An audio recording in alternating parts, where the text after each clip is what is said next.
So WTF is good content. In this video, I'm going to be going over 20 plus tips for writing good content that Google absolutely loves. As you know, over the past year or so, a bunch of websites were demolished by Google's helpful content update as well as the March core update, and they are finally starting to recover if they put in significant work to their content and made it something that Google actually likes.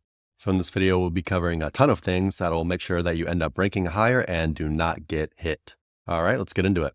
So I'm Chris Gigis, and you might know me from my link building agency over at sirlinksalot.co or our other Facebook group or YouTube channel. Or maybe you've seen me around on some other podcasts or at some SEO conferences, but you can go to my website for more information on me. So first up, let's go ahead and take a very quick look at Google's helpful content guidelines. We don't trust Google 100%. They've been caught lying repeatedly, but we are going to use this as a starting point for what they are looking for with helpful content.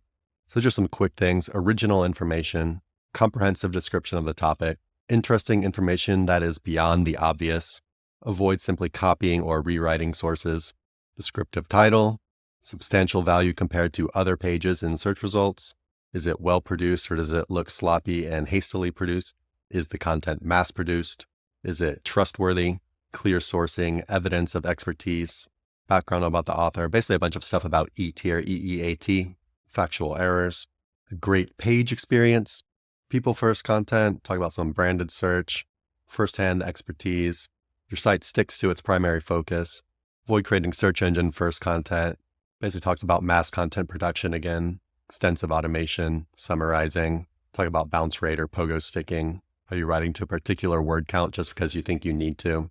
And there's some other stuff here, but those are the big ones. And I really suggest everyone go ahead and read this if you haven't already. You can just search for Google Helpful Content Guidelines. So in this video, we're really going to focus on creating good content that will rank into the future and that you don't need to worry about getting some kind of penalty later on because you produced a bunch of content with one click that anyone can produce with one click as well. And that you have to always worry about it getting a penalty later on. This kind of churn and burn SEO or low energy content approach definitely is a strategy, but it's not going to be the focus of this video. So first of all, I want to cover this post I saw by Nick. And Nick, I'm not even going to try to say your last name. Over here on LinkedIn had 13 tips in here that I think are really good. And then I've got a bunch of other ones after that. So be sure to watch till the end of the video. Number one, it says, go the extra mile. Your content should be more than just the average of the top 3 ranking pages. So you know how a lot of people create content is they'll use a tool like Surfer SEO or whatever, look at the top 3 articles, say, okay, I'm just going to take these 3 articles, write exactly what they're writing about, and that's my new article. However, there's a lot more you can do to your articles to add in a bunch of unique information that'll make them a lot better than just that. Because as we saw in Google's helpful content guidelines, they are really looking for stuff that's not just summarizing the other articles that are already there. So some tips he has is that you can read questions on Reddit and Quora to put some additional information in your article. You can look at Google's People Also Ask feature right here to add in FAQs or whatever. And there's actually a bunch of other ways to do this, and we're going to be covering these more in depth in the video as well. Number 2, he says, add good sources. Use Google Query file type PDF to find PDFs, ebooks, or journals about your topic and incorporate facts into your research. So basically he's saying you can go on Google, find a PDF, put your PDF into ChatGPT and get ChatGPT to spit you out some additional facts that you can include in your article. What's cool about doing this is that these PDFs or ebooks or whatever, they are not already on Google. They're not articles, so you're actually getting information from somewhere else. Another way you could do this is you could go to YouTube videos. I made this video on my channel recently where I talked about taking YouTube videos and using the transcripts to put new content into your articles, which is really good because this information that's in videos is unique and it's usually not in articles already. It's just in the YouTube videos, right? So anyways, you can watch that video for more information. While you're at it, go ahead and give my channel a subscribe and give the video a like if you're enjoying the content. So PDFs, ebooks, YouTube videos, anything that's not already an article on Google are other ways that you can get good information to help include in your article as well. Number 3, add expert insight to your content. Create a query on Haro and find experts to leave their thoughts and comments on your article. And I really like this because most SEOs, we use Haro for link building, but you can actually use Haro to make your articles better as well, which is, how the other people who are using Haro that you're getting backlinks from are using it. And all you would do to do that is go ahead and head over to Connectively, create an account. And once you've created an account, you can go ahead and create a query saying, hey, I'm writing an article on this subject. I'm looking for people to, provide some good quotes for it. And then people will automatically just get back to you with some good information that you can include in your article. Of course, when you include these in your article, you're going to want to probably link to them. And that is just okay. It's okay to do outbound authority links. It's not going to hurt your SEO to be linking to other sources. Like they had mentioned, Google's helpful content guidelines, they actually want you sourcing your sources, providing backlinks to them to say, this is where I got the information from. It makes you more trustworthy. So I really like this one because you're actually getting very unique information. You're going to get some information in your article that no other articles have, right? You're the only one doing this query. So the only way that other people will get these quotes is if they copy the quotes from your article. So I really like this one for standing out, creating some unique content, adding to information gain. And we'll go over information gain a little bit more later in the video. 4, promote your content organically. Speaking of horror, the same experts you quote can help you promote your content organically. Once your article is live, reach out to the experts and ask them to give it a share, or even a backlink. So this is great as well. Of course, if you link to someone in your article and you've quoted them and it makes them look like an authority, if you then say, hey, here's my article that I just wrote, I've included your quote in it, I thought you might want to share it to your audience, a lot of the times they'll be very happy to share this, right? So you can drive some additional traffic and clicks to your article, which, as we know, is good for SEO. And if they end up giving you a backlink, that's just the cherry on top, right? But of course, getting a backlink from them will be a lot more rare than them just sharing it to their audience. And aside from asking these people to share your article, you could also promote it yourself on social media, which is always a very good idea, and not just dropping your link and saying, hey, go read my new article. And I talk about this in this video a lot as well. Basically how to create good social media posts using your content to promote the article rather than just dropping the link.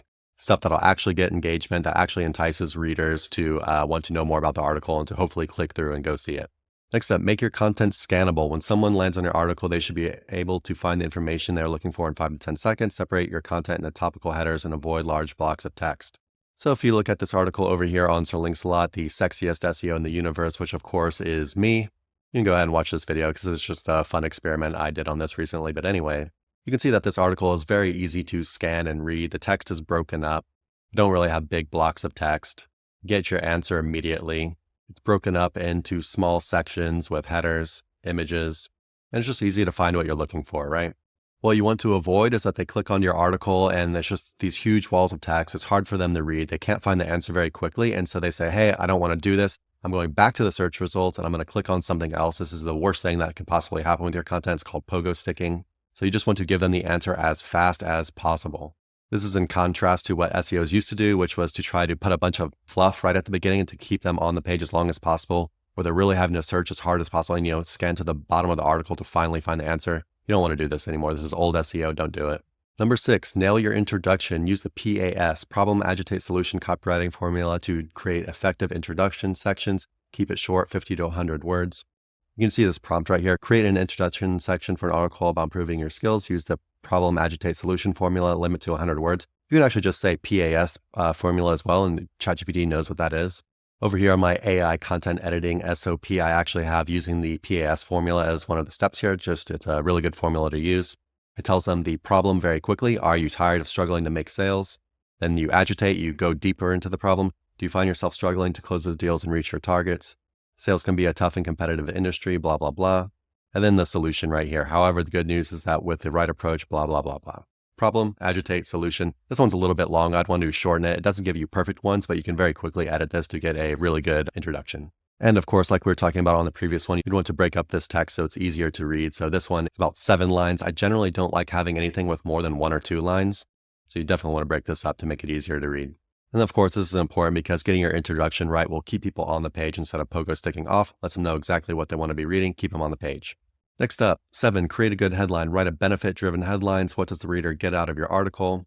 This is a bad headline, on-page SEO guide, and a good headline would be top 21 SEO tips to rank you number 1. Of course, you can see this one's a lot more interesting. This will just help with click-through rate, and as we know, in the Google leaks, it turned out that they are paying a lot more attention to clicks than we previously thought, so definitely good to get your click-through rate up. 8, use data and statistics, and this is one of my favorite ones to creating some actually good, unique content that has a lot more effort into it. Look up topic trends and statistics and find ones that are relevant to your article. Create graphs and pie charts using Canva. If you rank, other sites might use those graphics to link to you as the source. But it's important to note here that it's not just about getting the links from this. This is actually just about creating some unique, valuable content for your readers. The links are just a bonus on the top, right? But a very good bonus. So if I was writing an article about niche edits or link insertions, maybe I'd look up something like link building statistics. Authority Hacker has this nice article here. I could see which of these statistics would make sense to include in my article and then put these actually in the article. And then of course I would put a link back to Authority Hacker. And you can use ChatGPT to make some nice visuals. I took this one statistic from Authority Hacker. 93.8% of link builders say link quality is more important than link quantity. So I create a pie chart using this info and boom, there you go. course, you could create a nice one in Canva, but this is nice and easy and free and quick, right? So you're getting unique information, you're citing your sources, which Google loves, you're using numbers, which people love, keeps them on the page, makes you more trustworthy, creating unique images by using these graphs and charts. These images you also can rank, people might link to these images, and just makes you overall more trustworthy and creating some good, unique content. So really love this one. Number 9, avoid blocky paragraphs. We already covered this, but there's some additional tips here as well. Use bullet points, images, screenshots, or headers to separate chunks of text and make it easier to digest. So just like on this article, we're using images, we're using headers, we're using short paragraphs. The only thing that this one doesn't have is a bullet point list, and I really like using bullet point lists as well. It's a great way to just grab people's attention, keep them reading, and make things easier to digest. What I also like doing is using ChatGPT to help think of bullet point lists. So you could just do stuff like this when you're writing your article. If we're writing our article on link insertions or niche edits, I could say 5 benefits to link insertion backlinks bullet point list. Don't explain each, and they can just give you a very quick bullet point list that you could just copy and paste straight into the article, right? And I actually do this a lot when I'm writing articles because, it just breaks things up, unique information, looks really good on the page, keeps people reading. Number 10, personal anecdotes. Mention personal anecdotes about your topic. For example, here's what we learned from building 1,000 backlinks is a lot more compelling than here are some tips about link building. So here we're kind of getting into EAT, right? So my AI content editing checklist, a lot of what I talk about is EAT here. We're adding a bunch of EAT into the articles. And when I say adding EAT into the articles, really what I'm talking about is experience and expertise. And these personal anecdotes are really the experience part. You're showing firsthand experience, which of course is also mentioned over here in Google's helpful content guidelines. So you can see the second sentence is just a lot more generic. Here are some link building tips, right? And the first one, here's what we learned from building 1,000 backlinks, saying, hey, we built 1,000 backlinks. This is what we learned from it. These are two very different sentences. Readers like this kind of thing a lot better, but Google likes it as well, right? And you could really go a lot further than this, right? By giving more specific examples when you're discussing these tips. So with each thing that you learn, you could provide examples. This is what we learned. We did this. This happened, right? If you don't have this experience, I highly recommend hiring someone that does have the experience to write it, or word on the streets is you can make it up yourself and it's not that hard. But this stuff is super, super, super important. And on my AI content editing checklist, this thing, EAT and information gain are really the most important things that are taking up most of the editor's time here. Number 11, back up with facts. Always back up whatever you're saying with facts. Instead of saying this CRM is great, say this CRM is great because it features X, Y, and Z. So I think this is really good. You're just explaining yourself, pretty self-explanatory here. Number 12, use bucket brigades. Use bucket brigades to improve transitions between different topics. Some effective bucket brigades are, by now you should, best of all, here's why. This kind of stuff just keeps readers kind of flowing through your article and wanting to read more rather than just saying some really boring stuff or not having any kind of transitions at all, right?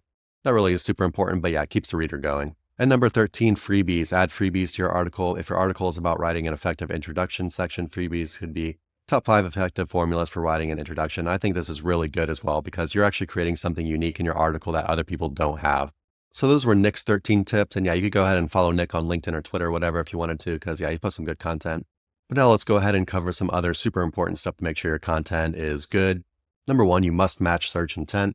It's important to note there might be multiple search intents for one search. So let's go ahead and look at the niche edit SERP right here. See, scrolling down for the topic of niche edits. Number 1, what are niche edits and do they work? 2, what are niche edit services? So these two are pretty similar. Number 3, what are niche edits? How do they affect SEO? Again, very similar. 4, step-by-step guide to getting high quality niche links. And so this one's quite different, right? So these other ones are just like basically, what is it? And then this one is, here's how to do it. Number 5, do niche edits work in 2023? Again, this one is a little bit different. 6, the ultimate guide to niche edits. And so this one probably combines like what are niche edits with also how to get them. So when you're writing your article, just make sure that your search intent matches one of these. And for this one, I'd probably want to go with the articles that are dominating, which are what are niche edits and do they work? What are they? Just kind of basic, more explainer type articles.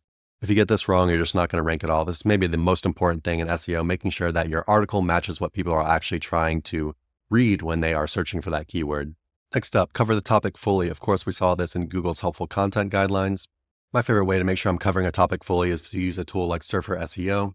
But there are some other tools that do the same thing. You go to my website, you go to this recommended tools page for more information on this. Don't focus on getting a perfect score. Just use these tools to make sure you're covering the topics that you need to be covering, that your word length is in line with what other articles are kind of doing. Just remember, it doesn't have to be perfect. You don't have to have the longest article. Just make sure you're covering the topic fully. That's the most important thing, and that you're somewhere in the ballpark of how long the average articles are. But of course, you've covered the topic fully, but make sure that you're adding unique stuff as well. There's two things that you need to do: cover the topic fully and then be unique, bring something new to the table, which is what a bunch of these other tips we've been talking about help you do, right? Next up, make sure you're doing your basic on-page and content optimization, but do not over-optimize. I've seen a bunch of stuff recently with people saying that when they over-optimize their articles, that they're actually seeing drops. This isn't something I've tested with extensively myself. We've always known that over-optimization is bad. It really looks like Google has dialed things up a bit, and if they think you're just really trying to do SEO too hard, then they might end up hitting you. So, do your basic on-page SEO, get your keywords in the article as well as the headings and your title, your URL, your H1, stuff like that. But, don't go crazy. Don't be keyword stuffing and don't just go way over the top with this stuff. Just try to get the basics in there and, say the terms that they want to be included in the article that you're pulling from Surfer or Neuron or whatever else. Next up, cover the topic fully, but reduce fluff, both ChatGPT and human fluff. Of course, in my AI content editing checklist, one of the things is remove ChatGPT BS. And one of the big things here is removing all the fluff.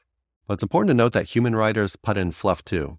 Like Nick was saying in his article, just get straight down to business, right? Don't fluff people up. Just tell people what they're here to know, right? Who's the sexiest SEO in the universe? It's me. It's Chris Chegis. What I like to tell my writers is that every line should bring new information to the reader. Don't be repeating yourself. Don't keep building them up. Just get straight into it. Tell them exactly what they want to know as concisely as possible, as short as possible. Next up, demonstrate your expertise and experience. And we already talked about this with adding in that firsthand experience, but then you can also add in your expertise, which is basically why people should trust you on this topic. So if you go to any article on Sir Links a lot, you'll notice that we do this. For example, here at our link building agency, we often see toxic backlinks have affected clients' sites' health, even if they followed SEO best practices. You're basically just very explicitly telling people why they should trust you. I have a link building agency. We've built thousands of backlinks over the years. We have 2,000 plus clients. And by demonstrating your expertise, you're also kind of showing your experience as well, or including some firsthand experience, because it's just a natural byproduct of, your expertise, right? So these two really kind of go together, but they're also a little bit different. Next up, use unique images. I'm a huge fan of using unique images. It's really easy to do. I showed you one way, which is by making pie charts or graphs with Chat. You can also use ChatGPT just to make other random images like this. However, I don't like these super generic ones. So I do like using ChatGPT for images, but definitely prompted a lot more than just this, right? Create an image about link quality. Some other good ways to create images are, of course, to take screenshots. So you can see in this article, we're taking screenshots from Ahrefs to include in here. Here's another one. And another cool thing you could do is you could come over and find a YouTube video that's about your topic. You could search through the video and you could take screenshots of the video to include in your article. Boom, unique images. And those are probably my three favorite ways, ChatGPT, screenshots, YouTube videos. Next up, add a key takeaways section. So like Nick was talking about in his post, you want to give the reader the answer as fast as possible. So you can see at a lot of our articles on Sir Links, we have this key takeaway section right at the very top of the article, right? We usually do use a bullet point list for this just to make it even easier to read. So just right at the beginning, this is exactly what you want to know, right? So this article is how to deal with k.html spam backlinks. Key takeaways, many sites are getting these. It appears to be random, so don't worry, it's not just you. They are causing ranking drops in some situations, and some people are recovering from disavowing them. So these are the key takeaways, and then we go in more detail in the article, right? So if someone landed on this article, they could quickly see that, it's pretty normal, don't worry about it too much, and you might be able to recover by doing this. Very quick answer. You can also use ChatGPT to help write these sections. Just go over your article. We're going to go ahead and copy and paste this whole thing. Prompting, write a key takeaway section for this article, bullet point list, very concise. And you can see ChatGPT has given us a pretty good thing right here. This one is definitely longer than ours. I like ours better because it's so much shorter. It's a lot easier to read. So you could just take this and then go ahead and shorten it up. Or you could even tell ChatGPT to make it more concise. There we go. And there we go. I told it to make it more concise, and this is looking a lot better than the last one. Next up, information gain. And information gain is basically just adding new information to your article that other articles don't have. We've already covered this in a bunch of ways, whether that was using Haro to get expert quotes, creating infographics, adding your expertise and experience. This is information gain because no one else is going to have this. This is completely unique to your article. Looking up stats, using ChatGPT to insert some bullet point lists and generate additional ideas that other articles have not covered. So if we're writing our article on niche edits, we could also just come to these articles. Let's just take this top one right here. We could go ahead and copy and paste this into ChatGPT and just prompt it, what does this article not talk about that readers might want to know? And then you'll have some additional ideas for stuff you can talk about that would be unique. This is super, super, super important. Like I said before, EAT and information gain are really the two big things in this AI content editing checklist I've got here.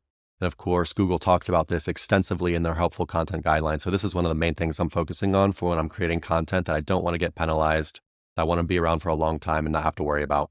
Next up, proper internal linking and outbound links. Internal linking meaning you are linking to other pages on your website from your new article. You are getting internal links from your other articles to your new article. And then you're adding outbound links to other websites. You're sorting your information. I'm not going to go into this in much detail, but this stuff is super important. Always be sure you're doing proper internal and outbound links. Next up, you can add tools or calculators into your articles. In this video on my channel, I was analyzing House Fresh and how they made their huge recovery. You can see here in the video in one of their articles, I found a unique tool that they had put in their article. They didn't even create a new page that's just like, hey, here's this tool. It's actually just an article on the best budget air purifiers. And in that article, they have a tool that's unique just to that article. So pretty cool stuff. Hard to create this. Not everyone else is going to have this. Super unique. Users love it. Good UX. If you have the time to create tools like this and put them in your articles, it can be highly beneficial. And of course, it's a lot easier. You can do this stuff with ChatGPT.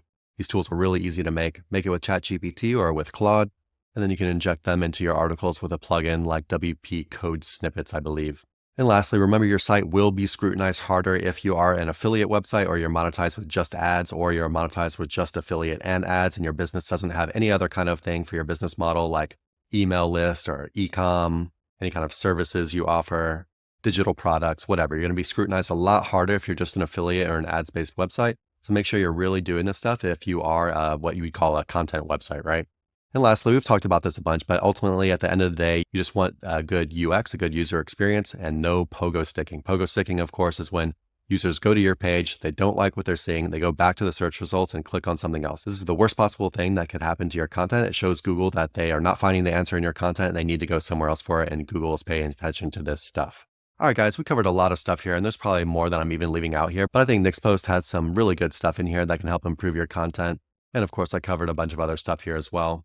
And also my AI checklist covers a bunch of this stuff as well.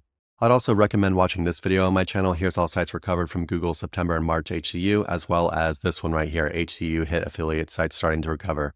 Both of these go into a lot more detail on what sites are doing to recover from the HCU and how you could too. All right, guys, go ahead and like the video and give my channel a sub if you're enjoying the content, and I will see you next time. Bye-bye.